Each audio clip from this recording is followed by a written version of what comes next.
Hey everyone, it's Ronin Dave.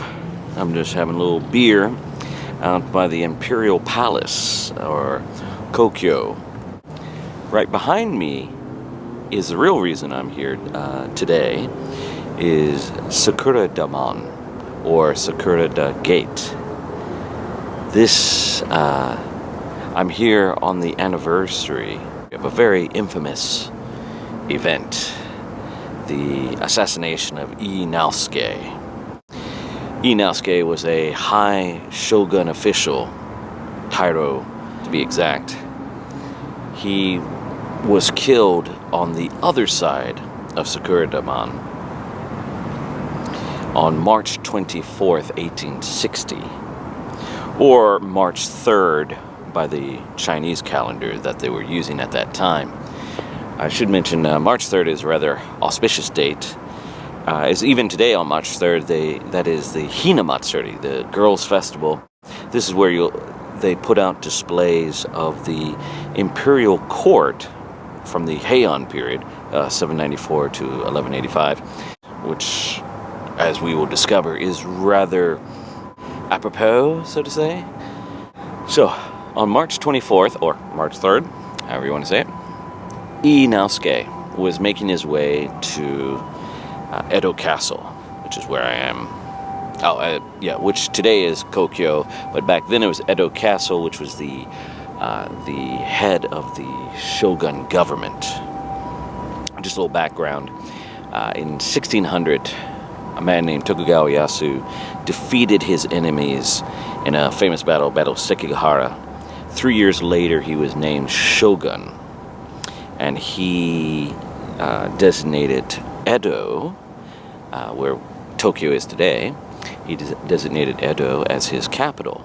And he had this immense castle built, arguably the strongest castle ever built in Japan.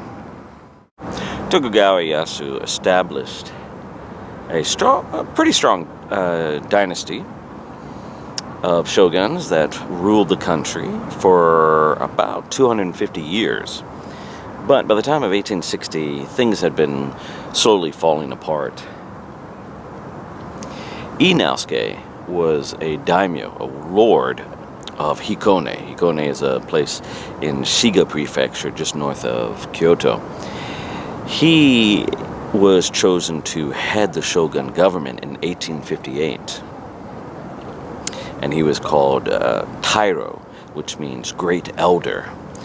Very few people had held that position before, but this was very complicated times. They needed someone to kind of set things in order because the shogun himself was a weak, unhealthy person, and in no way fit to take care of the problems that Japan was facing. See, in 1853, after 2 centuries of seclusion from the outside world, for the most part, the Americans came a-knocking. Commodore Perry showed up with black boats, warships, and forced their way into Edo Bay, demanding that Japan open for trade and allowing ships to dock and resupply. Now, the interesting thing about the title of shogun, the shogun was an ancient title meaning queller of barbarians, and the Westerners were considered barbarians at that time. The shogun, it was their job to take care of this kind of thing, but instead they sent out a poll to all the daimyo, the lords, asking what should be done about this situation. And immediately there was huge amounts of criticism, and the weaknesses of the shogun government was apparent to all. So lots and lots of criticism. And this, by the way, is also a time period known as the Bakamatsu period, or closing curtain, as they call it, the closing curtain of the Tokugawa government. Pretty much set off all kinds of intrigue, squabbles, assassinations, executions, imprisonments. It was a very tossy-turvy time, to say the least. Ii Naosuke, after being basically becoming the head of the Shogun government, the most powerful man in Japan, he signed treaties with the Americans, known as the Harris Treaty. And he did so basically without the authority of the emperor. Emperor at that time was Komei. He was against it because he was very much against foreigners coming into Japan. So when Ii Naosuke did that, the anti-foreign elements howled bloody murder. Now, at that time, there wasn't so much the idea of overthrowing the government and overthrowing the Shogun government entirely. Basically, they wanted the government to fall in line and, again, make the emperor more of a supreme figure than he had been for a very long time. Now, these ideas would change, and eventually it would just be suggested to completely overthrow the government and modernize. But in the 1850s, this idea was still kind of in its infancy. So in 1858, after Ii Naosuke became the head of the Shogun government as Tairo, Great Elder, he signed the Harris Treaty. Harris named after Townsend Harris, the first U.S. ambassador, I believe, to Japan. And he pissed off a lot of the anti-foreign factions because they felt that the treaties were not in the best interest of Japan. And that because Ii Naosuke did it without the emperor's approval, that he was going against the official rules. That is, that technically the shogun his power derives from the emperor, though in reality, for almost 1,000 years, it was anything but that.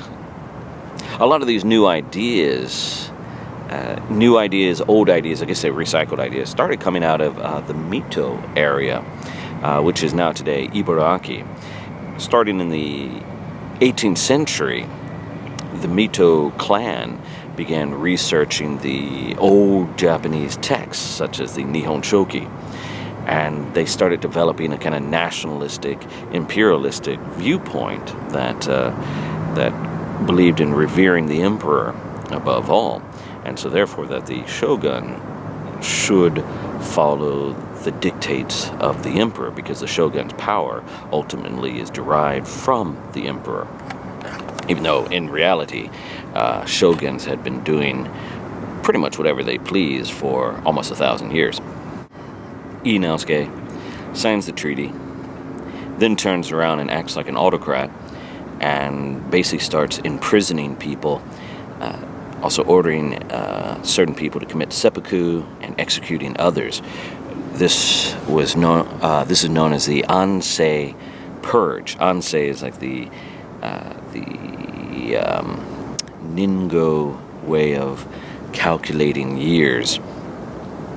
The Ansei Purge affected people from the top, such as daimyo, all the way down to low-ranking samurai, but all of people who showed rather an anti-shogun bias.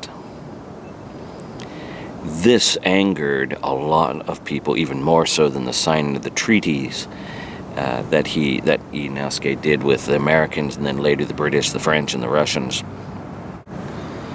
By March 3rd, or March 24th by the Western calendar, 1860, certain people had had enough of Ii Naosuke and his despotic ways.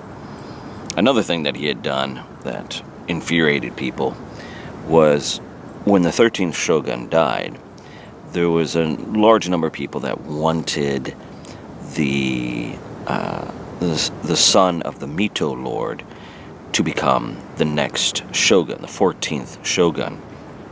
Eventually, he would become shogun, Tokugawa Yoshinobu, and he would be the 15th and last shogun. Ii Naosuke wanted nothing to do with that, though, because the Mito group was a huge thorn in the side of the shogun government. And so instead he disgraced that lord, put Yoshinobu, who at that time not his name wasn't Yoshinobu, but it would be later, put Yoshinobu under kind of house arrest. And he chose some sickly lad to become shogun, and that lad would die about 6 or 7 years later. 18 Ronin ambushed Ii Naosuke's party as they were coming into Edo Castle from that gate on the other side. It was early in the morning. Ii Naosuke was in a palanquin, a nori mono, which means carried by at least about 4 people, 2 to 4 people. And he had around him 60 samurai guards from his own province, Hikone. First, they sent one at the beginning of the procession to kind of distract some of the foreguard. As that group rushed forward to deal with that issue, that's when the rest attacked. Some attacked the rear guard, and some went straight for the palanquin. Palanquin was dropped right into the mud. Apparently one person fired a pistol into that palanquin, and then, less than 10 minutes after the attack had begun, Ii Naosuke was pulled out of the palanquin, which this was actually after some of the Ronin attackers had stabbed it with their swords, so he might have already been dead by then. They pulled him out, and he was beheaded.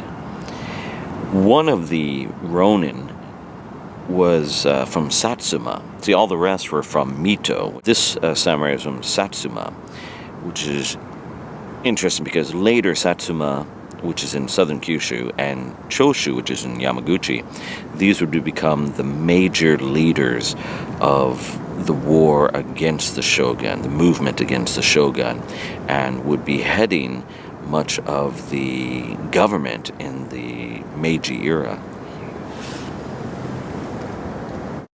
The Satsuma samurai cut off Ii Naosuke's head, set it on top of his sword, and ran off. But he had been badly wounded. He got in front of the mansion of a junior advisor, junior counselor, not sure which, and there committed suicide, seppuku. It may seem quite amazing that 18 Ronin were able to take on 60 samurai guards and actually accomplish their mission. But there's several reasons for that, for their, I guess you say, success. One was that, well, it was an ambush, so came out of the blue, and the first person that approached kind of distracted some of the front guards. The second reason, and most importantly, was that there was a heavy snowstorm when this occurred. Some of the accounts are that the snow was so heavy that it was difficult to see more than a yard ahead. So a lot of people in the rear guard may not even been aware of what was happening, and that would have also muffled the sounds of the attack. And then the third reason, related to the second reason, is that a lot of these guards would have had coverings over their spears and swords to protect the hilts and so on from the wet snow. So they would have difficulty getting their swords out to fight off these sudden attackers. And as I said, the attack was over within 10 minutes. The result was that the Ronin killed about 4 of the Hikone samurai, mortally wounded 4 others, and seriously wounded 15 of them. As for the Ronin, 5 of them were killed, or they shortly died because they committed seppuku because of their wounds. 8 of them surrendered to daimyo close to the area. And, of course, they were arrested. One of them, I know, died of his wounds. The leader of the group, he died of his wounds in prison. So he did not emerge unscathed from the fight. 5 actually escaped. And from what I understand, all of them were captured, and only 1 was not executed. So the Sakuradamon incident, the assassination of Ii Naosuke, a very big event in a tumultuous time, the Bakumatsu period. After his death, Japan would go into a rather interesting, almost heroic time of loyalist fighting Shogun supporters. This would be the time of Sakamoto Ryoma and the Shinsengumi. A lot of blood was shed until things somewhat quieted down, and then there was the Saigo Takamori rebellion, but that's a story for another time. It's rather interesting to be here on the eve of that anniversary. Right now it's very quiet. I'm just watching people walk through the gate. Little do they know that 157 years ago, I think it's right, about 157 years ago, huge event, historical event happened, and men died fighting for what they believed in. It's easy to demonize Ii Naosuke as a bad guy, as he often is in many depictions. But he was one of those who felt that Japan needed to open up and modernize and try to meet the outside world on an even footing. Still, however, he did act like an autocrat, and he killed off a number of intellectuals. And these intellectuals, their influence would be strong in the Meiji era that was to follow. And so they could have been those people that he had executed or forced to commit seppuku, could have played a much larger part in the world to come, if not cut short by Ii Naosuke. Just an interesting little historical note. So if you're ever in Tokyo, you should come by this gate.